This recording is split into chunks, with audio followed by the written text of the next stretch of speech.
Be blessed by the divine. Be blessed by the divine. Be blessed by the divine. May Guru's blessings help us successfully complete today's session. Good morning all. Today we shall resume our discussions on the book The Journey of Consciousness by our Guru. The last session we had seen what the purpose of yoga is. That is, the two things essential for the liberation of the soul, the benefit of yoga in terms of well-being of the physical body, the two conditions put forward by a guru to maintain our physical body, and later the relationship of an individual to the nature and the society. The next chapter, that is, the value of yoga, we had seen how Maharishi has given us the yoga, the value of yoga, how yoga is important in our lives, and what role it plays in our lives. We had also discussed a little bit about the sixth sense, how the other sensory organs work, and the three impurities of the soul. Later we had also discussed about how forgetfulness has become the main cause of all the impurities in the soul. And in today's session, we shall continue from that. Maharishi says that because of illusion, man imagines that the pleasure sensations come from external sources. Maharishi also says that in reality, whether pleasing or painful, all the sensations are caused by the process of conversion and consumption of the soul energy, that is, the life energy. Maharishi makes it very clear that the objects which a man comes into contact through his senses by themselves do not cause pain or pleasure. This is something that most people think it is, and hence blame the external sources for anything that has happened in their lives that they didn't want to happen. Maharishi says that these objects of contact merely increase the vibrations of the soul energy, which gets transformed into pressure, sound, light, taste, and smell. Maharishi has given us various examples to explain this. We shall see them one by one. Let's imagine a person. It can be anyone, male or female, that doesn't matter here. Let the conversion and consumption level of the soul energy in them when they are at rest be 1 unit. That is, when they do nothing, the conversion and consumption level of the force, life force, is 1. The person may be a health freak. So, he or she is about to go for a walk. But maybe they woke up late or had some work that they have only time at 12 noon. So, they get ready to go for a walk at 12 noon. They also find a very interesting film to be released or to be streamed in a cinema hall nearby. So they book the tickets for around 2 maybe. The plan now is to go for a walk from 12 to 1:30 or 1:45 and go to the cinema hall at around 2 or 1:55. The person is now walking and it's maybe 12:05, let's say. The person, as I said earlier, the conversion and consumption level of the person is 1 unit. Since he is walking on the road, he gets contact with the sunlight. How do he gets it? He gets in contact with the sunlight through his sensory organ, that is eyes, in order to view the sunlight. Suppose the sunlight is of 10 units. When he tries to view the sunlight through his sensory organ eyes, the conversion and consumption level of his life energy in the eyes, which is usually 1 unit, raises to 10 units in order to view the sunlight, which he is in contact with. It's now 1:45 and he plans to go to the cinema hall again by walking. He reaches the cinema hall by 1:55, and so when he enters the cinema hall, which is in total darkness now, right now, that is, the lights are off, he cannot see anything. When we usually enter the cinema hall, we can see something, either the outlines of the people or the silhouettes of the people. Though we cannot see the features, we can still see the outlines of the people. But this person cannot see anything. It's total darkness. He cannot see anything. However, he manages to find a seat and gets seated. Before the film starts, after some time he was seated in the seat, he could view the figures, the outlines of the people. He couldn't view them earlier, but now he could. Why? This is because we said earlier, or we knew, that the level of conversion and consumption of the life energy in his eyes was 10 units at the time he entered the cinema hall. Since the cinema hall had low light than the sunlight or the daylight that he had viewed earlier, it will be definitely something less than the 10 units, which was already in his eyes. So maybe we can say it was 3 units. Since his eyes had already had a power or the life energy in his eyes was converted 10 units, and suddenly he requires only 3 units, what would happen? It will be surrounded with total darkness. But after some time, the 10 units get reduced back to his normal rate, that is 1 unit in his eyes. That is, the level of conversion and consumption in his eyes came back to normal, 1 unit. And since he was in the theater, it just raised to 3 units. It did not raise more than that. Just raised to 3 units. We can infer from this that only a greater level of conversion can be perceived by the senses. That is, the 10 units was greater than the 3 units in the cinema hall, hence he felt total darkness. After some time, when his level of conversion and consumption of the life energy in his eyes came back to normal and then raised to just 3 units, the 3 units was a greater level of conversion here. That is, only a greater level can be perceived by the senses. Maharishi has also given us another example, and this is a common example as well. Many people usually say that you shouldn't have a coffee before or after a sweet or something that is. Now let's suppose the sweet that we are having is of 20 units and the coffee that we may drink is of 10 units. And as I said earlier, the normal rate of conversion and consumption of our life energy be 1 unit. We taste using our taste buds in the tongue.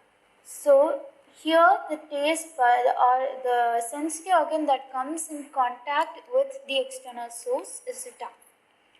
So the level of conversion and consumption of the life energy in our tongue is 1 unit. When we have this sweet that is of 20 units, the level or the rate of conversion and consumption of life energy in our tongue raises to 10 units, from 1 unit to 10 units. Once we finish our sweet, and when we immediately consume a coffee that is of only 10 units, what would happen? We cannot taste the sugar. This is because since the rate of conversion and consumption of the life energy in the sweet was 20 and in the coffee it was just 10, you cannot perceive the smaller quantity, or the greater quantity is perceived. That is, you can only remember the sweet, you cannot taste the sugar. But after some time, after let's say maybe 5 minutes or something, if you again consume the same coffee, you can taste the sugar. This is because the rate of conversion and consumption of life energy in your tongue had come back to normal from 20 units of the sweet to the 1 unit, that is the normal rate of conversion and consumption. When you had the coffee, the rate of conversion and consumption of the life energy again raised to just 10 units. Again here, only the larger quantity or the greater quantity or level is perceived. First, it was the 20 units, and second, it was the 10 units of the coffee. Again, from this example too, we can say that only a greater level of conversion can be perceived by the senses. Through these examples, when we even think further, we also realize that the molecular structure of the sensory organ begins to alter in order to accommodate the release of the life force. Suppose a pot can only carry 50 grams of any solid item, you can only put in 50 grams. If you put more, it will overflow. Similarly, in order to put in everything, every little life force that is required for that to view something, that is the increase from 1 to 10 or 1 to 20, 1 to 3 or 1 to 10, you have to have maximum amount of space for the life force. That is, in the sensory organ, you have to have maximum space. For that, the structure, the molecular structure begins to alter to accommodate the release of the life force. When this happens, all the metabolic functions of the various cells in the physical body also gets proportionately affected by the change. In the first example, that is sight, of viewing through our eyes, excessive sight are constantly shifting from various degrees or level of conversion, that is 10 to 20 or 20 to 30. If you constantly keep changing it, it will result in eye damage, because you're giving so much work to the eyes, and so much of conversion and consumption of life energy is taking place in them. Similarly, in today's world, we can say, for example, the phone, the tablets, or any other gadgets we use, the light rays coming from that, what would happen? We already know that the phone screens have high quality of high quality screens, and produce so much radiation and light. Some people, if you see, they keep their eye, the distance of the phone from their eye is so less. It's so minimal. What would happen? Since so much, that is, the quality of the screen or this light is so much life energy is required so much life energy is converted and consumed in order to see that. What would happen? Since so much energy is used, or so much of the life force is converted and consumed only in the eyes, the other parts get tired or weakens. That is, there's a limit of the life energy in our body per day. So suppose, let's say it is 200 units, and suppose 100 units is spent just in our eyes, then what will happen? The rest 100 units have to be used to complete almost every activity other than the work for your eyes. That includes both voluntary and involuntary actions. Involuntary includes the heartbeat, that is pumping of blood, digestion, respiration, transportation, everything, excretory system, everything gets affected because of just using using so much of life force just in one sensory organ. This is also one of the reasons why Maharishi has said or asked us to close our eyes when we perform exercises. Similarly, if we take other sensory organs too, first let's say ears. When we hear so much, what will happen? Our eardrums tear. We know that eardrums are delicate lining. So what happens? The eardrum tears. If we eat too much, what will happen?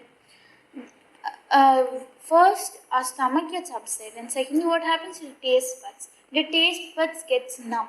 They become numb. Similarly, if you keep smelling something, the smelling sensation, if you keep smelling something, your nose gets numb. We can also see this, like suppose there's some festival or something, and so there are so many sweets that have been made in your houses. You use so much of ghee, butter, then what else? So many other fragrant things of flowers. The first day, if you keep smelling each and everything, the next day you cannot smell even a small thing. This is because you have used so much of your smelling sensation that it has become numb, and there is no life force, life energy to convert and consume that the nose can convert and consume in order for you to smell something.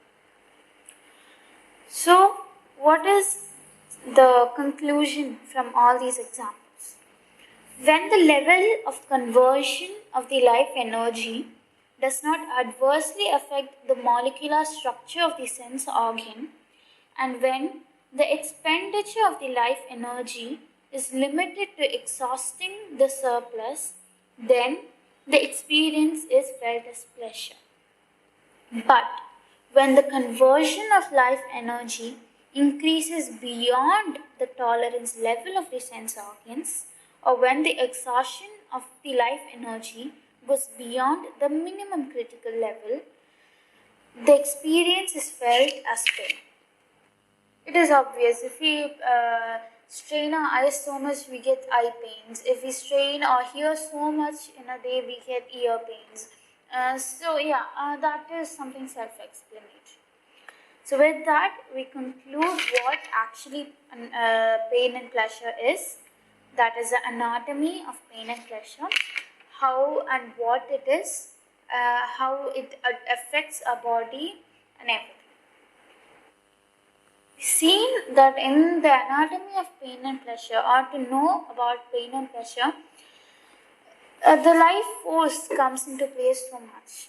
It converts, it consumes. So there are so many things that the life force does. Now we shall see that under the heading, life force always in fluctuation. Maharishi continues that in all sensual activities, the life force is activated to rise in its conversion level according to the degree of force and quality of the object with which one gets contact through the senses. All such perceptions are imprinted in the brain cells repeatedly. When there is no fresh object for conversion, the imprints reflect according to the degree of force and quality of the object that one perceived before. Whatever one perceives, the same degree of force and quality of the object is assimilated. Here we can take an example of an elephant. This elephant is very famous in our mandram because most masters use this elephant a lot to explain various things in their speeches. So when we see an elephant, we see its structure, its shape, its qualities, and what happens by the conversion of a particular amount and degree of the life force, we assume the shape and qualities of the elephant. Even after the elephant leaves, or when we close our eyes, the elephant is still perceived within us whenever we think of it. What happens here? Even when elephant is not physically present near you, you still can see the elephant. You can see its shape, its qualities, its color, its size, everything. This is that Maharishi says we have taken the shape of the elephant, having the real elephant as a mold. And after the removal of the physical object, we remain as a mold. And also explain this with the example of us preparing for our exams. There are various types of students, of course. Every person is different. Every person has his or own qualities and his or own talents. When we study for the exams, some people just read through each and every line. They do go through each and every line, but they just read. They do not give much importance or stress towards the lines. They just read and go. There are also some people who concentrate so much and sometimes even take pictures of their of the pages in their brains. That sometimes happens to me as well. They come to know, though they may know or not know the answer, but they know where that paragraph is. At the top corner or the bottom corner, left page, right page. They know something. If there's a picture under it, there's a picture above it. Now, is there any special boxes above or below it? They just have copies of the pages in their brains. And some others just read through the pages, as I mentioned earlier. What is the difference between these two kinds of people? Both are going to write the same exam, both are going to answer the same questions, but what makes both of them different? One just read through each and every line, and the other has scanned copies of the pages, just like how we have in our phones, in his brain, in his or her brain. When they start writing the exam, who do you think will feel it much more easier? No matter how difficult the paper is, who would feel it easier and that they could somehow interpret their answer? Here's where the importance of quality comes into play. The person who just read the lines will try to figure out the answer, but he or she may fail to. But the person who had scanned copies in his brain will definitely figure out the answer very easily and within a short period of time. That is, the quality of the information is higher in that who took copies of the pages in his brain than that quality of the person or the quality of the information in the person who just read the lines in the textbook. Now you can just apply the same concept to the elephant. Some people just remember the elephant, its figure and how it was, how big it was. But some people remember where they saw it and with whom did that person see the elephant. Maybe along with his friends or maybe along with his family or something of that sort. Some people may even remember what was around the elephant. They are the observers of what they see. They see each and every minute detail. They see what was near the elephant, the grass, or maybe rocks, or maybe some other elephant. That is the quality. Some people just remember the elephant, while the others remember so many other things other than the elephant and remember the elephant very well as well. Maharishi said that whatever the perception that is enjoyed or experienced, that duration of time becomes the strength of that quality in the personality proportionate to the previously conditioned character. All such perceptions and experiences condition the behavior, character, and quality of the person. That which is the experience of the soul and the behavior of the soul is the quality of the person. Now we can explain this as well. When the person writes the exam, I said two kinds of people. The person who had scanned copies will definitely top the class or have good grades and would be appreciated for it. However, the person who just read through, he may have passed as well, but he wouldn't get as much as appreciation as the other. That is, a person may be bright or another person may be dull as well. I told the observer, the person not just observes one thing but also so many other things around and remember everything. That is, the quality is high. That is what makes a man perfect. He observes everything. So whenever asked something, he or she will know what it was. Even after 10 years, if you ask, what did we see that day? You cannot ask each and everything, but something special, definitely they will know even the minute details in it. This is because the quality, they are an observer, they have high quality of seeing things and remembering things. So they can be perfect. And otherwise the other person may be confused who just saw the elephant, may be confused with what had happened that day. So this quality information, imprinting the quality information in the brain also plays a key role in shaping the quality and the character of a person. Maharishi says that in each and every perception, the conversion level gets changed according to the object of contact. So, the life force is always fluctuating in its level of conversion. This level of conversion of the life force is said to be tanmatra in Sanskrit. That is, the quantity or the level of physical transformation of the soul. As the life force gets converted into 5 states that we know: pressure, sound, light, taste, and smell through the sensory organs: pressure, skin; sound, ears; light, eyes; taste, tongue; smell, nose.